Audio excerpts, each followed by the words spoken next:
Hi guys, ഇന്നത്തെ വീഡിയോയിലേക്ക് എല്ലാവർക്കും സ്വാഗതം. ഇന്ന് ഞാൻ എൻ്റെ പച്ചക്കറിത്തോട്ടം തന്നെയാണ് കാണിക്കുന്നത്. എനിക്ക് പച്ചക്കറിക്കകത്തൊക്കെ ചെറിയൊരു മാറ്റം വന്നു. ചെറുതായിട്ടൊന്ന് പയറിൻ്റെ പൂവൊക്കെ വന്നു. പൂ വന്നെന്ന് പറഞ്ഞ് നിങ്ങളെ കാണിക്കാമെന്ന് വിചാരിച്ചപ്പോഴാണ് നോക്കിയപ്പം ഒരു കുഞ്ഞി പയർ ഇങ്ങനെ തൂങ്ങിക്കിടക്കുന്നത് അതുകൊണ്ട് കണ്ടോ, ഒരു കുഞ്ഞി പയർ തൂങ്ങിക്കിടന്നതുകൊണ്ട് മേളിലും വേറെ ഒരിടത്തുമായിട്ട് രണ്ടിടത്ത് ഇങ്ങനെ ചെറിയൊരു പൂ പോലെ വന്നിരുന്നു. ഞാൻ വിചാരിച്ചു പൂവേ ഉള്ളായിരിക്കും, ഇനി കായ്ക്കാനൊക്കെ തുടങ്ങുന്നേ ഉള്ളത്. അന്നേരമാണ് ഈ കുഞ്ഞിപ്പയർ തൂങ്ങിക്കിടക്കുന്നതാണ്. എനിക്ക് വളരെയധികം സന്തോഷമായി.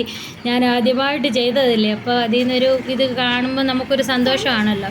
പിന്നെ ഇതാണ് ഞങ്ങൾ ഒട്ടുപാൽ ഉണങ്ങുന്നത് പെരമണ്ടയിലിട്ടാണ്. കണ്ടോ, 2-3 ദിവസത്തെ ഒട്ടുപാൽ ഇങ്ങനെ ഇട്ട് ഉണങ്ങാനിട്ടേക്കുവാണ്. അന്നേരം പെരമണ്ട കിടക്കുമ്പോൾ നല്ല ഉണക്ക് പെട്ടെന്ന് ഉണങ്ങി കിട്ടും. നമ്മൾ പുകയ്ക്കോ വെയിലത്തിടുവോ ഒന്നും വേണ്ട. ആ ഷീറ്റിൻ്റെ ചൂട് കൊണ്ടൊക്കെ അങ്ങ് തന്നെ ഉണങ്ങിക്കോളും.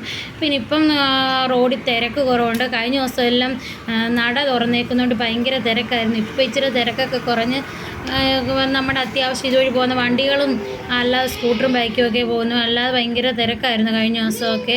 നമുക്ക് റോഡിൽ കൂടെ പോലും നടക്കാൻ പറ്റത്തില്ല. അടുത്തൂടാണ് നമ്മുടെ വണ്ടി പോകുന്നത്. പിന്നെ ഞങ്ങളുടെ വെള്ളത്തിൻ്റെ ടാങ്കികളൊക്കെയാണ് ഇരിക്കുന്നത്. സമയം ഏകദേശം ഒരു 6 മണിയൊക്കെ ആയി. ഞാൻ 6 മണി ആയപ്പോഴാണ് പോയി വീഡിയോ എടുക്കുന്നത്. സൗണ്ട് കേൾക്കുന്നത് കുഞ്ഞാപ്പി വന്ന് അടുത്ത് നിന്ന് എൻട്രമ്പി സൗണ്ട് ഉണ്ടാക്കുകയാണ്. എല്ലാവർക്കും ഇന്നത്തെ വീഡിയോ ഇഷ്ടമായെന്ന് വിചാരിക്കുന്നു. ഓക്കെ.